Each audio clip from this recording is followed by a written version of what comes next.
నమస్కారం. సామాన్యుడు TV news కి స్వాగతం. ఈనాటి వార్తలు. వైసీపీ పాలనలో 5 ఏళ్లు తిరుమలకు భక్తులు రావాలంటే అనుమానించే పరిస్థితి ఏర్పడిందని సీఎం చంద్రబాబు తెలిపారు. వైసీపీ వాళ్ళు తనతోనే కాకుండా దేవుడితోనూ పెట్టుకున్నారని విమర్శించారు. తిరుమల లడ్డు తయారీలో కల్తీ నెయ్యి వినియోగ వ్యవహారంపై ఏకసభ్య కమిటీని ఏర్పాటు చేస్తున్నట్లు ఏపీ ముఖ్యమంత్రి చంద్రబాబు నాయుడు ప్రకటించారు. ఈ కమిటీ ఎదుట అన్ని నివేదికలు ఉంచుతామని తెలిపారు. గురువారం రాజధాని అమరావతిలో సీఎం చంద్రబాబు మాట్లాడుతూ లడ్డు వ్యవహారంలో చర్యలు తీసుకోవాలని ఇప్పటికే సిపిఐ నివేదిక ఇచ్చిందని అన్నారు. ఈ విషయంలో తప్పు చేసిన వారిని వదిలిపెట్టే ప్రసక్తి లేదని ఆయన కుండ బద్దలు కొట్టారు. వైసీపీ అధినేత మాజీ సీఎం జగన్ తప్పులు చేసి తమపై ఆరోపణలు చేస్తున్నారంటూ మండిపడ్డారు. దుర్మార్గాలు చేసి తిరిగి తమపై ఎదురుదాడి చేస్తున్నారని వైసీపీ నేతల తీరును ఈ సందర్భంగా ఏపీ సీఎం ఎండగట్టారు. ఈరోజు ఒకసారి ఆలోచిస్తే నాకు వెంకటేశ్వర స్వామితో ఒక విధంగా మా ఇంటి కులదైవం. అంతేకాకుండా నేను చిన్నప్పటి నుంచి మా ఊరి నుంచి లేకపోతే మా ఇంటి దగ్గర నుంచి వెంకటేశ్వర స్వామి నామాలు మంగాపురం ద్వారా కనపడుస్తూ ఉంటాయి. అది చూసినప్పుడంతా ఆ భక్తిభావం కానీ ఆయన యొక్క ప్రభావం రీఇన్ఫోర్స్ అవుతూ వచ్చేది. మేము చిన్నప్పుడు బ్రహ్మోత్సవాల సందర్భంలో శనివారం వస్తే ఒక్క పొద్దులుండి మొక్కులు చెల్లించుకున్న తర్వాతనే భోంచేసి సాంప్రదాయ ప్రకారం పెరిగాం. ప్రతి సంవత్సరం పరీక్షలు రాసిన తర్వాత దేవుని దగ్గరికి నడిచిపోయి అక్కడి నుంచి మళ్ళీ నడిచి తిరుపతికి వచ్చేవాళ్ళం. ఈ దారిలో పోయి ఆ దారిలో వచ్చేవాళ్ళం. అలాంటిది ఇటీవల కాలంలో కొన్ని అపచారాలు జరిగే పరిస్థితి వచ్చింది. నేను ముఖ్యమంత్రిగా ఎప్పుడు ఏది కూడా వైలేట్ చేయకుండా ఒక పద్ధతి ప్రకారం వెళుతూ వచ్చాను. 2003లో నా మీద హత్యా ప్రయత్నం జరిగింది. అది సాక్షాత్తు అలిపిరిలో. ఆ రోజు నేను ఒక పవిత్రమైన కార్యక్రమానికి శ్రీకారం చుట్టాను. అది ప్రాణదానం, కార్పస్ అభివృద్ధి చేయడానికి సిమ్స్లో ప్రారంభించి ఆ రోజే ఆనాటి చైర్మన్ టీటీడీ ఆదికేశులు గారు 1 కోటి రూపాయలు ఫస్ట్ విరాళం ఇస్తే దాన్ని అక్నాలెడ్జ్ చేసి అనౌన్స్ చేసి కొండపై పోయేటప్పుడు దగ్గర 23-24 క్లేమోర్ మైన్స్ నా మీద ప్రయోగించడం, కొన్ని క్లేమోర్ మైన్స్ వచ్చి నా కారు కొట్టడం. ఆ రోజు కూడా ఒక పవిత్రమైన రోజు అది. ఎందుకంటే బ్రహ్మోత్సవ సందర్భంగా ప్రభుత్వ లాంఛనాలు దేవునికి ఇచ్చే సందర్భం. అక్కడి నుంచి మామూలుగా అయితే బతికే సమస్య లేదు. అది నాకు పునర్జన్మ. తిరుమల శ్రీవారి లడ్డూ కల్తీ విషయంపై ఆంధ్రప్రదేశ్ ఉప ముఖ్యమంత్రి పవన్ కళ్యాణ్ కీలక వ్యాఖ్యలు చేశారు. సున్నిత అంశంపై చాలా ఆలోచించి మాట్లాడాలని తెలిపారు. ఎన్డీడీపీ రిపోర్టు సీఎం చంద్రబాబు తమకు చదివి వినిపించారని ప్రస్తావించారు. తిరుమల శ్రీవారి లడ్డూ కల్తీ విషయంపై ఆంధ్రప్రదేశ్ ఉప ముఖ్యమంత్రి పవన్ కళ్యాణ్ కీలక వ్యాఖ్యలు చేశారు. సున్నిత అంశాలపై చాలా ఆలోచించి మాట్లాడాలని తెలిపారు. ఎన్డీడీపీ నివేదికను సీఎం చంద్రబాబు తమకు చదివి వినిపించారని ప్రస్తావించారు. జంతువుల కొవ్వు కలిసిందని చెప్పడం చాలా సున్నిత అంశమని పేర్కొన్నారు. మాట్లాడేటప్పుడు పర్యావసనాలు ఆలోచించే ముందుకు వెళ్తామని చెప్పుకొచ్చారు. సీఎం చంద్రబాబు నివాసంలో భేటీ అనంతరం పవన్ కళ్యాణ్ మీడియాతో మాట్లాడారు. ఇవి దీంతో కలిపి ఇన్ని కోట్ల లడ్డూలు చేసిన తర్వాత దాంట్లో 1,00,000 లడ్డూలు అక్కడ కూడా పంపించారు, అయోధ్య కూడా పంపించారు. వీటి నేపథ్యం మొత్తం రిపోర్ట్స్ అన్నీ వచ్చిన తర్వాత ఈ నెయ్యిలో ఎక్కడా కూడా 59,70,000 ఇక్కడ లడ్లు దీనికి సంబంధించింది వీళ్ళు అనుకున్న సోకాళ్ళు నెయ్యి సప్లై చేసి దాంట్లో ఆన్ రికార్డ్ 58 లక్షల పామ్ ఆయిల్ దానికి సంబంధించిన ప్లాంట్ బేస్డ్ అన్నీ దొరికినాయి. అవి కాకుండా 1,70,000 నుంచి దాదాపు 2 లక్షల వరకు కెమికల్స్ దొరికినాయి. ఇవి ఆన్ రికార్డ్ వాళ్ళు కొన్నట్టు. మీకు టీటీడీకి మేము ఇన్ని లక్షలు 59 లక్షల పైచులకు నెయ్యి సప్లై చేసామంటే ఆ పర్టికులర్ కంపెనీ 58 లక్షల పైచులకు వీళ్ళు మనకి పామ్ ఆయిల్ దానికి సంబంధిత అన్నీ కొన్నారు. అలాగే 1,70,000 ఈ కెమికల్స్ కొన్నారు. ఇవన్నీ చాలా ఆన్ రికార్డ్ దొరికారు. ఎక్కడా కూడా సిబిఐ కానీ ఎక్కడ క్లీన్ చిట్ ఇవ్వలేదు. క్లీన్ చిట్ ఎక్కడ ఇవ్వలేదు. వాళ్ళు వెరీ క్లియర్ కట్గా చెప్పింది ఈ నెయ్యిలో పూర్తిగా ఇది ప్లాంట్ బేస్డ్, అంటే ఇది దీంట్లో నెయ్యి మన పాల నుంచి పాల కొవ్వు నుంచి రావాల్సింది, దీంట్లో ఇది లేదు. చాలా చాలా స్పష్టంగా అది చెప్పారు. మిగతాయి మేము నిర్ధారించలేకపోతాం, మా దగ్గర ఇన్ఫర్మేషన్ లేదనేది ఒక రిపోర్ట్ వాళ్ళు చెప్పింది. అలాగే national dairy development board very క్లియర్గా చెప్పింది దీంట్లో ఫిష్ ఆయిల్, అలాగే గొడ్డు కొవ్వు, పంది కొవ్వు, ఇవన్నీ లార్డ్ మన ఇంగ్లీష్ పదాలతో ఇవి ఉండే అవకాశాలు ఉన్నాయి. చాలా స్పష్టంగా వాళ్ళు ఇచ్చారు. ఈ ప్రాసెస్లో వీళ్ళు దీన్ని కూర్చోబెట్టి అడ్డగోలుగా మాట్లాడితే, ఎందుకంటే వీళ్ళకి ఏ రోజు కూడా ఈ ధర్మం మీద వాళ్ళకి గౌరవం లేదు. పైగా ఈ దొరికిన వాళ్ళ ఛార్జ్ షీట్లు మీకు చూస్తే, మనకి తెలిసిన పేర్లన్నీ చూస్తే ఇందులో ఎక్కడ మతానికి సంబంధం లేదు. ఇది భోలేనాథ్ బాబా కానీ మిగతా ఏ డైరీ మీరు చూసినా కానీ వీళ్ళు ప్రిడామినెంట్లీ దర్ ఆల్ హిందూస్. దీంట్లో అసలు మతానికి కానీ దీంట్లో ఒక ఇస్లాంకి సంబంధించిన వ్యక్తులు కానీ, లేదంటే మన క్రిస్టియన్ సంబంధించిన వ్యక్తులు అసలు ఎక్కడ సంబంధం లేదు. ప్యూర్లీ మాట్లాడుతున్నాం హిందువుల గురించే మాట్లాడుతున్నాం ఇక్కడ. So there is no question of other religions here. ఈ ప్రభుత్వం, గత ప్రభుత్వం విషయంలో కూడా మేము ఏం మాట్లాడుతున్నాం అంటే they never have respect for the traditions and ధర్మ ఆఫ్ దిస్ ల్యాండ్. అది చాలా ఆబ్వియస్గా చాలా మనకు తెలుస్తూ ఉంది. దాంట్లో భాగంగానే వీళ్ళు అదే చేశారు. చూసి ఈరోజు మాట్లాడి క్షమాపణ అడగకుండా తప్పు జరిగిపోయింది. శ్రీవారి లడ్డు కల్తీ విషయంలో అనుమానాలపై వాస్తవాలు చెబుతున్నామని ఏపీ ఆర్థిక శాఖ మంత్రి పయ్యావుల కేశవ్ స్పష్టం చేశారు. వెంకటేశ్వర స్వామి లడ్డు గట్టిగా ఉందని, సువాసన లేదని భక్తులు ఫిర్యాదు చేశారని తెలిపారు. శ్రీవారి లడ్డు కల్తీ విషయంలో అనుమానాలపై వాస్తవాలు చెబుతున్నామని ఏపీ ఆర్థిక శాఖ మంత్రి పయ్యావుల కేశవ్ స్పష్టం చేశారు. వెంకటేశ్వర స్వామి లడ్డు గట్టిగా ఉందని, సువాసన లేదని భక్తులు గతంలో తమకు ఫిర్యాదు చేశారని తెలిపారు. సీఎం చంద్రబాబు నివాసంలో భేటీ అనంతరం పయ్యావుల మీడియాతో మాట్లాడారు. అప్పటి ఈవో ధర్మారెడ్డికి పోటు కార్మికులు చెబితే ఆర్గానిక్ నెయ్యి అలానే ఉంటుందని చెప్పారని ప్రస్తావించారు. ఈవో తన విధి నిర్వహణలో భాగంగా ఎన్డీడీబీకి శాంపిల్స్ పంపారని గుర్తు చేశారు. ఎన్డీడీబీ రిపోర్టుతో అందరూ నివ్వెరపోయారని అన్నారు. ఎస్ వాల్యూలో తేడాతో కల్తీ జరిగినట్లుగా నివేదిక వచ్చిందని పయ్యావుల కేశవ్ పేర్కొన్నారు. రిపోర్ట్లో 4 వెజిటబుల్ ఆయిల్స్ తో పాటు జంతు కొవ్వులు కూడా ఉన్నాయి అనేటువంటి నివేదికని బహిర్గతపరచడం జరిగింది.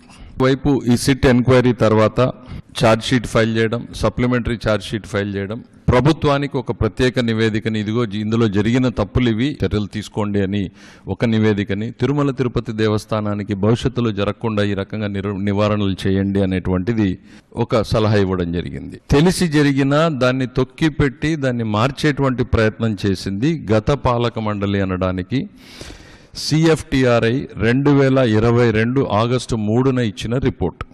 ఇప్పుడు ఏదైతే ఎన్డీడీబీ కాఫ్ టెస్ట్లో వచ్చిందో బెటాసిస్టోస్టెరాల్ ఉంటే ఇవన్నీ ఉండే అవకాశం ఉంది అని, దాంట్లో కన్క్లూజివ్గా రాకపోయినా బెటాసిస్టోస్టెరాల్ టెస్ట్ పాజిటివ్ అని వచ్చిందంటే దాదాపు ఆ డైరీ ఎక్స్పర్ట్స్ ఉన్నారు, ఆ డైరీ ఎక్స్పర్ట్స్ వీళ్ళందరూ దీన్ని ఈ సిఎఫ్టిఆర్ఐ రిపోర్ట్ని గత పాలక మండలి చైర్మన్ గారి దృష్టికి తీసుకెళ్లారు. దాన్ని తొక్కిపెట్టారు. దాని గురించి మాట్లాడలేదు. మాట్లాడడానికి వచ్చినటువంటి వ్యక్తుల్ని కూడా మాట్లాడకుండా చేశారు. ఆ నేరం 22 నుంచి కంటిన్యూ అవుతా 24 దాకా జరిగింది అనడానికి మనకి ఎన్డీడీబీ కాఫ్ రిపోర్ట్ అనేటువంటిది చాలా స్పష్టంగా చెప్తుంది. అదే పంతా కొనసాగింది అనేటువంటిది. అది నెయ్యి అని మనం ఎవరం కూడా అనలేం. దాదాపు 59 లక్షలు 57 లక్షలు పామాయిల్ కొన్నారు. ఎన్డీఆర్ఐకి సంబంధించినటువంటి దానికి పంపితే వాళ్ళు ఏమన్నారు, these samples were tested by laboratory in house methodology, మా సొంత మెథడాలజీతో మేము దీన్ని పరీక్ష చేశాం. దీనికి థర్డ్ పార్టీ వ్యాలిడేషన్ ఇంతవరకు జరగలేదు, పెండింగ్లో ఉంది. It is also submitted that at present we do not have the methodology to check the presence of the animal fat like tallow or fish oil. మాకు ఈ రెండింటిని చెక్ చేసేటువంటి సామర్థ్యం లేదు అని ఒకవైపు ఎన్డీడీబీ కాఫ్ ఇచ్చినటువంటి రిపోర్ట్లో ఇవి జంతువు కొవ్వు కలిసేటువంటి అనుమానం ఉంది, అవకాశం ఉంది అనే అనుమానాస్పద వ్యక్తులుగా అక్కడ రిపోర్ట్ వస్తుంది. సిఎఫ్టిఆర్ఐ సిమిలర్ రిపోర్ట్ ఉంటుంది, దాన్ని తొక్కి పెడతారు. కానీ ఎన్డీఆర్ఐలో ఈ రిపోర్ట్ మాకు సామర్థ్యం లేదు ఈ పరీక్షలు చేసే అనేటువంటి వాళ్ళ రిపోర్టుని పట్టుకుని జగన్మోహన్ రెడ్డి గారు బయట మాట్లాడతారు. నేరస్తులు ఎవరు అనేటువంటిది మనం చూసినప్పుడు నిబంధనలని సరళీకృతం చేసినటువంటి ఈఓ కావచ్చు, జేఈఓ కావచ్చు, చైర్మన్ కావచ్చు, వారికి సహకరించినటువంటి తిరుమల లడ్డూ కల్తీ వ్యవహారంలో సాక్షి పేపర్ రిపోర్ట్ ఆధారంగా తమకు తామే వైసీపీ క్లీన్ చీట్ ఇచ్చుకోవడం దుర్మార్గమని బీజేపీ రాష్ట్ర అధ్యక్షులు మాధవ్ ఆగ్రహం వ్యక్తం చేశారు. అన్యమతస్థుల ప్రాబల్యం పెంచి ఓటు బ్యాంకుగా మార్చుకునేలాగా వైసీపీ కుట్ర చేసిందని ఆరోపించారు. కల్తీ నెయ్యితో లడ్డూలు చేసి భక్తుల మనోభావాలు దెబ్బతీసి తిరుమల పవిత్రతకు భంగం కలిగించినందుక జగన్ కు క్షమాపణలు చెప్పాలని మాధవ్ ప్రశ్నించారు. కల్తీ మనస్తత్వం అలాగే కల్తీ పాలనతో వచ్చిన ఏదైతే పర్యవసానం ఉందో మనం చూడటం జరిగింది. ముఖ్యంగా రాష్ట్రంలో అన్య మతస్థుల యొక్క ప్రాబల్యం పెంచే ఒక ప్రయత్నం, దాన్ని ఒక ఓటు బ్యాంక్గా మార్చుకోవాలనే ఒక ఆలోచన, దీనికి పరాకాష్ట ఇది. ఆ విధంగా తిరుమల తిరుపతి లడ్డూ విషయం కాదు, అనేక రకాల విషయాల సేకరణ కాదు, రాష్ట్ర వ్యాప్తంగా జరుగుతున్న పెద్ద పెద్ద ప్రాజెక్ట్స్ దగ్గర కూడా అక్రమార్కులకి ఈ విధంగా ఇచ్చే ఒక వాళ్ళకి ఇవ్వాలి అనే ఒక ఆలోచనలో భాగంగా జరిగిన వ్యవస్థ. ఆ విధంగా గత ప్రభుత్వం మనం చూడటం జరిగింది. అది లడ్డూను కూడా వదలలేదు అంటే దీనికన్నా దారుణం ఇంకోటి లేదు. నిన్న ఆయన బేషరతుగా క్షమాపణలు చెప్పాలని చెప్పాడు. నిజంగా మేము అడుగుతున్నాం, ఎందుకు ఎవరు క్షమాపణలు చెప్పాలి? ఇవాళ ఏవైతే ల్యాబ్ రిపోర్ట్స్ని పక్కన పెట్టి మీ పేపర్ ఇచ్చిన అబద్ధాలపైన క్షమాపణలు చెప్పాలా అని చెప్పి అడుగుతున్నాం. పవిత్రమైన నెయ్యి బదులు ఇవాళ సింథటిక్ నెయ్యి వాడినందుకు క్షమాపణలు చెప్పాలా? 250 కోట్ల పైగా చేతులు మారాయని చెప్పి విస్పష్టంగా తెలుస్తుంది, అందుకు క్షమాపణలు చెప్పాలా? అంటే స్వామివారి యొక్క నిధులు దుర్వినియోగం అయిన క్షమాపణలు చెప్పాలా?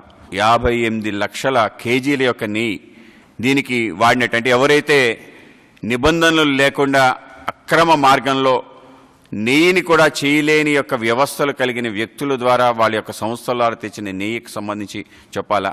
అలాగే అన్య మతస్థుల్ని పెద్ద ఎత్తున చైర్మన్లుగా, మెంబర్లుగా, అనేక రకాల ఉద్యోగస్తులుగా పెట్టి పవిత్రతను భంగం కలిగించే అనేక రకాల ఉద్దాంతాలు జరిగినందుక అని చెప్పి మక్కల్నిధి మయ్యం అధ్యక్షుడు ప్రముఖ సినీ నటుడు కమల్ హాసన్ రాజ్యసభలో తొలి ప్రసంగం చేస్తూ జగన్నాథ రథ చక్రాలు వస్తున్నాయి అని అన్నారు.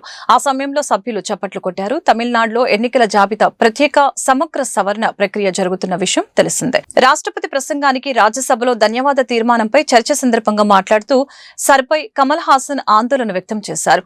కవితాత్మకంగా మాట్లాడారు. తమిళనాడు ఓటర్ల హక్కులను కూడా తనిఖీ చేస్తున్నారని ఆయన అన్నారు.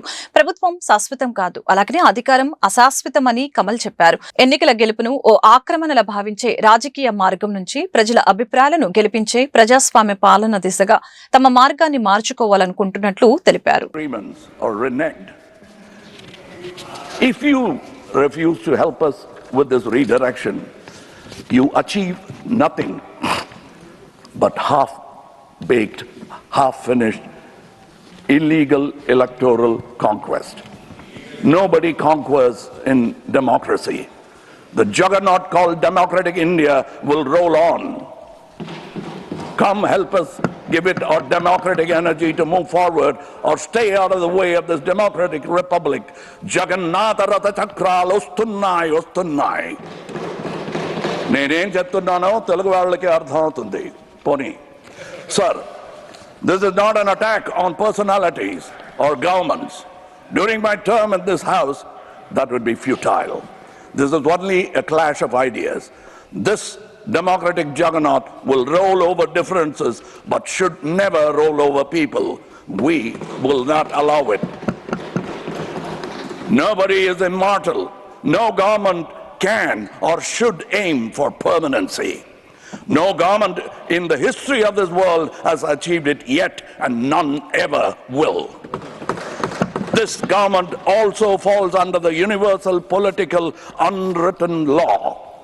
Fellows, the children are watching. Gen Z is watching. Please let us grow up along with a growing progressive democracy. Then at least tomorrow will be ours. గుంటూరులో వైఎస్ జగన్మోహన్ రెడ్డి పరామర్శ యాత్ర పేరుతో జాతర చేశారని ప్రతిపాడు ఎమ్మెల్యే బూర్ల రామాంజనేయులు ఫైర్ అయ్యారు. ఫ్లెక్సీ విషయంలో ఇంత రాద్ధాంతం అవసరమా అని ప్రశ్నించారు. ఫ్లెక్సీ తొలగించాలంటూ అంబటి ప్రగల్భాలు పలికి టీడీపీ శ్రేణులు ఆగ్రహానికి కారణమయ్యారని పేర్కొన్నారు. స్వయం కృతాపరాధానికి పాల్పడిన అంబటి కోసం జగన్ ఓదార్పు యాత్ర చేయడం తగదని చెప్పారు. గురువారం గుంటూరు జిల్లా టీడీపీ కార్యాలయంలో ఏర్పాటు చేసిన మీడియా సమావేశంలో ఎమ్మెల్యే రామాంజనేయులు మాట్లాడుతూ వైసీపీ పాలనలో అనేక ఘోరాలు, హత్యలు జరిగాయి. అప్పుడెందుకు పరామర్శించలేదని ప్రశ్నించారు. కూటమి ప్రభుత్వం కొనసాగిస్తున్న పాలన వైపు ప్రపంచం చూస్తుందని అన్నారు. మీరు అధికారంలోకి వచ్చేది లేదు, చచ్చేది లేదు అని స్పష్టం చేశారు. అన్ని వర్గాల ప్రజలను మోసం చేసి అన్ని వ్యవస్థలను విధ్వంసం చేసిన ఘనత వైసీపీదేనని దుయ్యబట్టారు. జగన్మోహన్ రెడ్డి గారు ఒక సానుభూతి, ఓదార్పు, పరామర్శ ఈ పదాలు ఉపయోగించి ఒక జాతరను తలపించే విధంగా కేకలు కేరింతలతో మరి అదొక రాజకీయ కోణంతో, రాజకీయ దురుద్దేశంతో తన పబ్బం గడుపుకోవడానికి జరిపినటువంటి ఒక యాత్ర కాదది, జాతరలాగా కనపడింది. ఎక్కడైనా నిజంగా రాంబాబు గారి కుటుంబాన్ని ఓదార్చాలనుకుంటే ఓదార్చే విధానాలు వేరు. ఓదార్చడానికి ఒక పద్ధతి ఉంటుంది. ఆ పద్ధతి ఈయన ఎప్పుడూ పాటించలే. తర్వాత ఓదార్చాలన్నా ఓదార్చబడాల్సినటువంటి వ్యక్తికి కొన్ని గుణాలు ఉండాలి.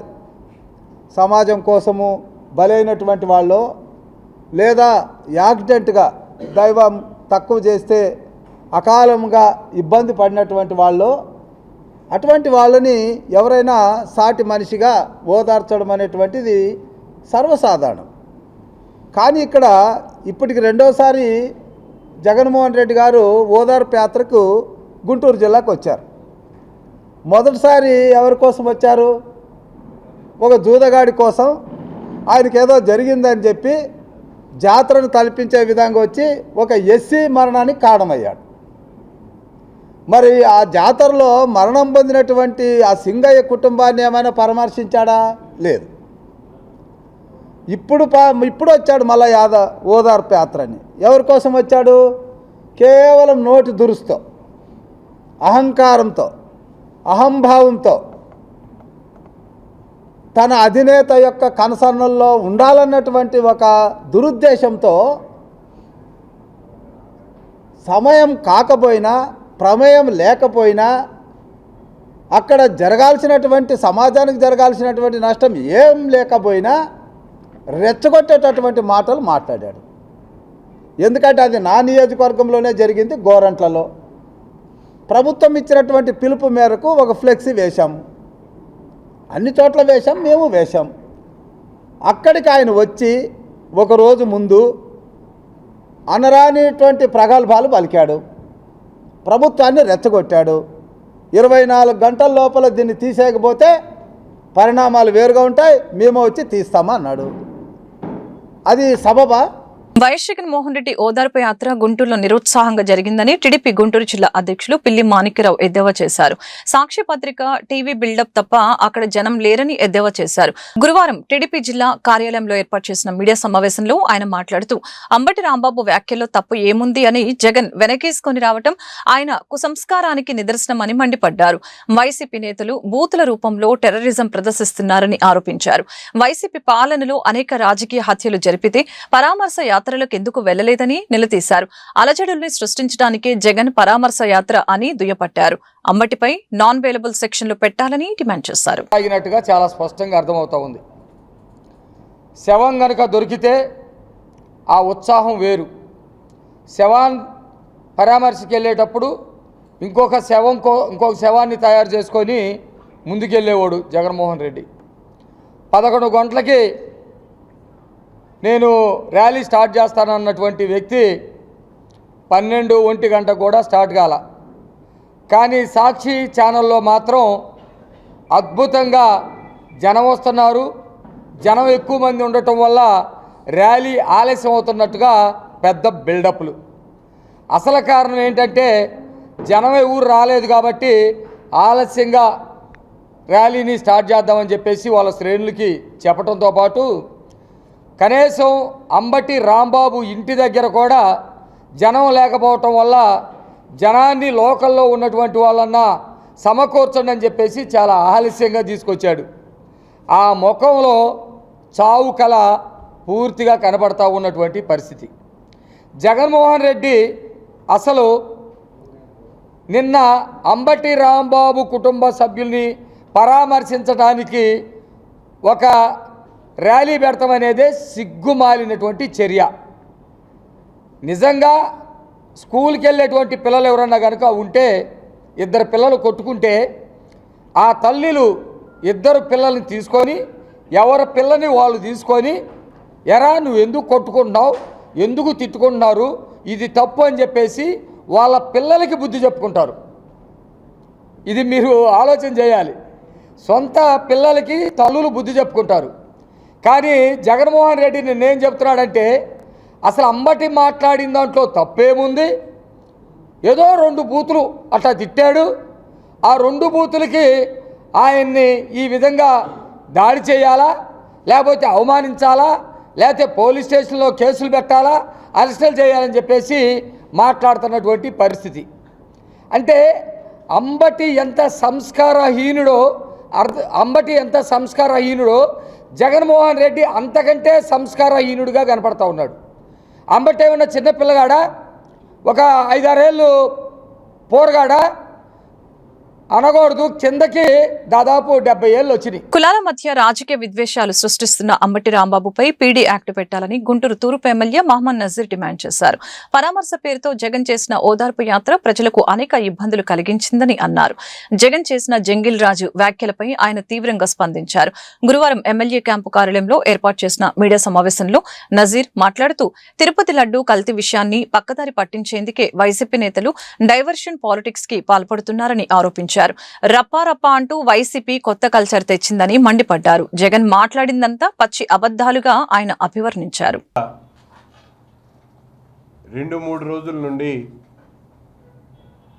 రాష్ట్రంలో ముఖ్యంగా అంబటి రాంబాబు గారు రాష్ట్ర ముఖ్యమంత్రి వర్యులు, తెలుగుదేశం పార్టీ జాతీయ అధ్యక్షులు నారా చంద్రబాబు నాయుడు గారి మీద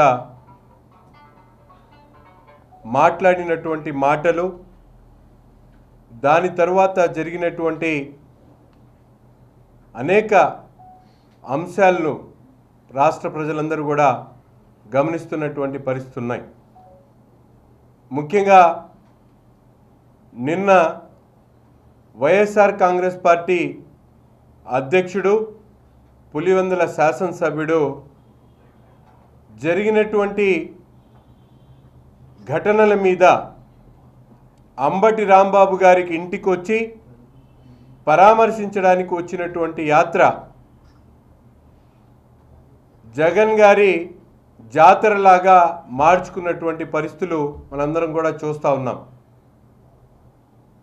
ఈ రాష్ట్రంలో ప్రతిపక్ష నాయకుడు రాష్ట్ర ప్రజలకు అవసరమైనప్పుడు, రాష్ట్ర ప్రజలకి అధికార పార్టీ తరపున ఎటువంటి అన్యాయం జరిగినా, లేకపోతే రాష్ట్ర హితం కోసం మాట్లాడడానికి యాత్రలు చేసినటువంటి పరిస్థితులు మనందరికీ కూడా తెలుసు. కానీ ఈరోజు జగన్మోహన్ రెడ్డి గారు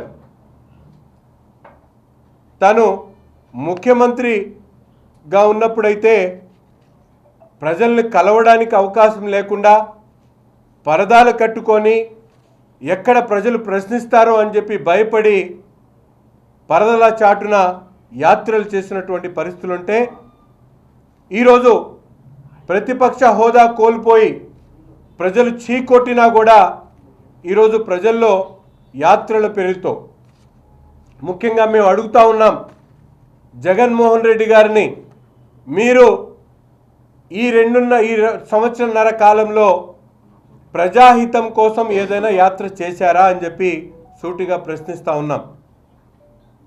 మీ పార్టీకి సంబంధించినటువంటి నాయకుల్లో లేకపోతే వారికి ఎటువంటి ఇబ్బంది పేరుకే అంబటి రాంబాబు గుంటూరు జిల్లా వైసీపీ అధ్యక్షులని, పార్టీని నడిపేది మాత్రం మరొకరని జనసేన పార్టీ నాయకులు కిలారి వెంకట రోసయ్య సంచలన వ్యాఖ్యలు చేశారు.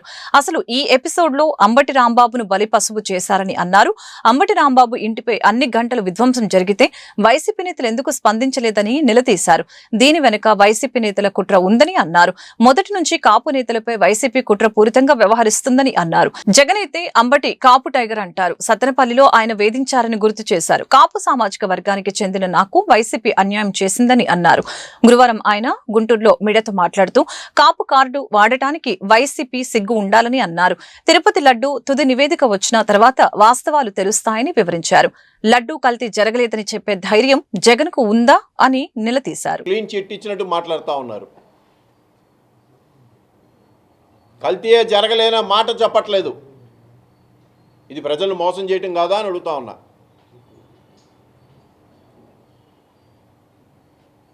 ఈరోజు కూడా రాష్ట్ర ముఖ్యమంత్రి గారు అలాగే మా నాయకుడు డిప్యూటీ సీఎం గారు పవన్ కళ్యాణ్ గారు కూడా ఈరోజు కూడా మాట్లాడటం జరిగింది. దేవునితో పెట్టుకున్నాడు ఎవరు కూడా బతికి బయట కట్టలేదు, తగిన శాస్తి అనుభవిస్తారని కూడా వారు స్పష్టంగా చెప్పడం జరిగింది.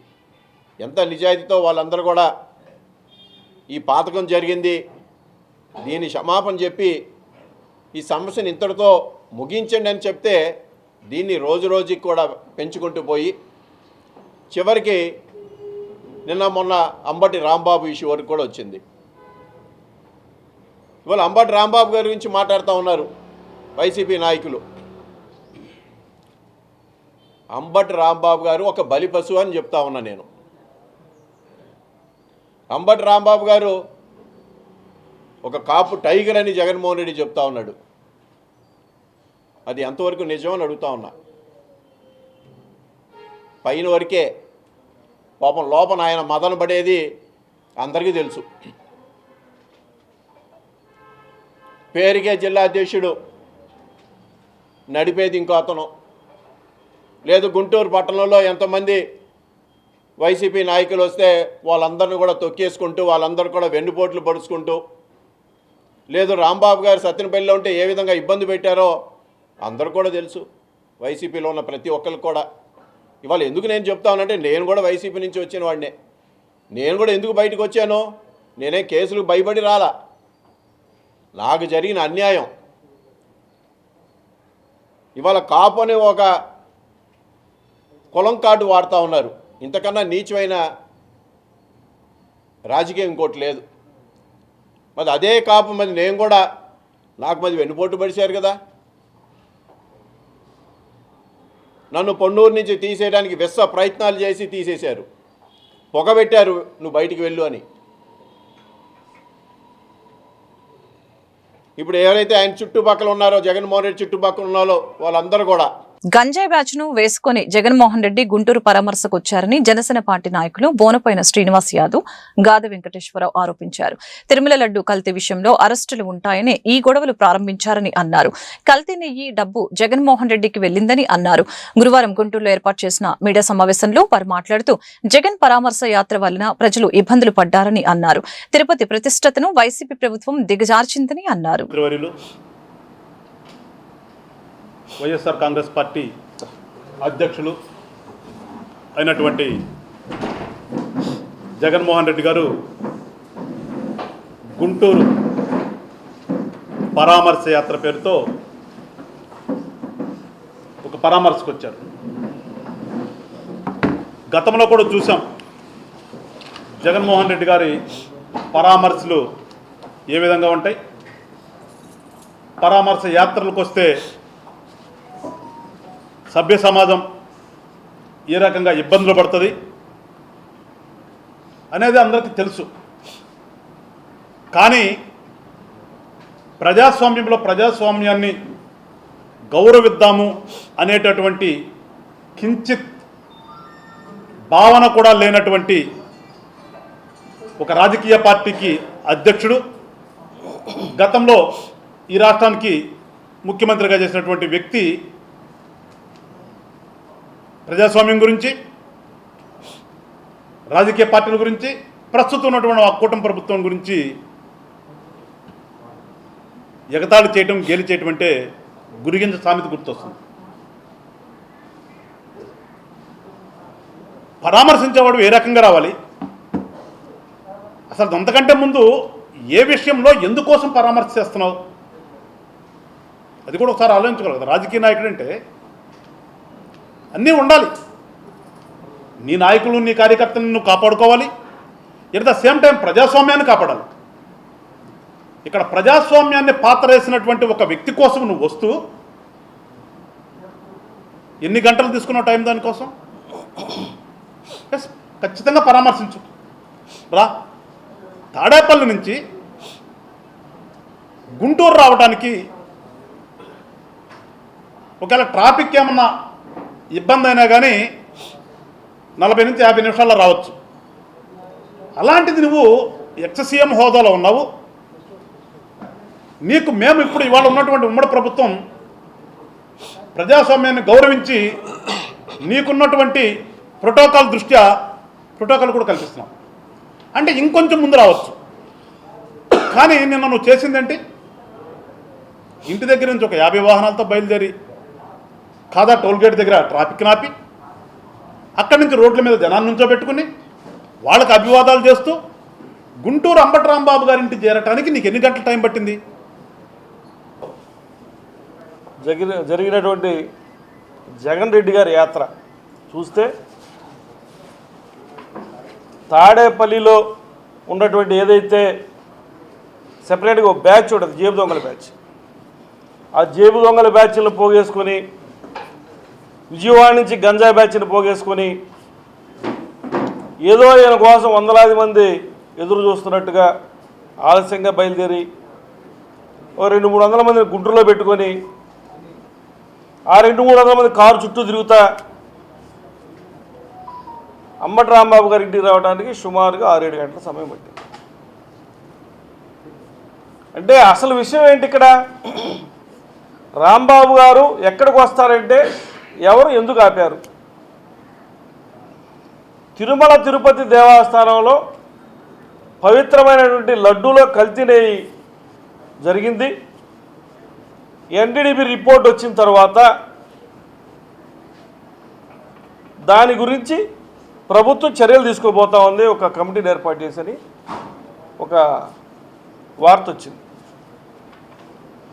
దానికి భయపడినటువంటి వైసీపీ నాయకులు దాన్ని ఎట్లయినా డైవర్ట్ చేయాలి, ఏదైనా డైవర్ట్ చేయాలి మనం అని రాష్ట్ర వ్యాప్తంగా వాళ్ళందరూ వెంకటేశ్వర స్వామి గుడిలో పూజలు చేయడానికి ప్రయత్నం చేశారు. ఎక్కడా కూడా వీరు గుడిలో పూజలకి ఎవరూ అడ్డంకి కాలేదు. కానీ ఇక్కడ అంబటి రాంబాబు గారు మాత్రం పూజలు చేసిన తర్వాత ఇంకొంచెం ఎక్కువగా అలజడి సృష్టించాలి, మా నాయకుడి కంటిలో పడాలి అని ఆయన అక్కడ ఉన్నటువంటి పరిస్థితిని ఉద్రిక్తంగా మార్చారు. ఎవరు కూడా మాట్లాడకూడనేటువంటి భాష మాట్లాడిన తర్వాత సహజంగానే అందరికీ కోపాలు వస్తూ ఉంటాయి. జరిగిన సంఘటన అది. మేము ఈ 2 రోజులు బట్టి సంఘటన జరిగిందని విశ్లేషిస్తే కల్తీ నెయ్యి వ్యవహారంలో పూర్తిగా జగన్మోహన్ రెడ్డి పాత్ర ఉందని చెప్పి మాకు అనుమానం వస్తూ ఉంది. ఈ రోజున ఏదైతే ప్రభుత్వం ఒక కమిటీ ఏర్పాటు చేసి ఎంక్వైరీ చేయబోతా ఉందో, కల్తీ నెయ్యిని తీసుకొచ్చింది సుబ్బారెడ్డి, ధర్మారెడ్డి, కరుణాకర్ రెడ్డి, వీళ్ళందరూ కూడా డంబీలు. ఈ వార్తలు ఇంతటితో సమాప్తం. మరొక బులెటిన్ మళ్ళీ కలుద్దాం. నమస్కారం.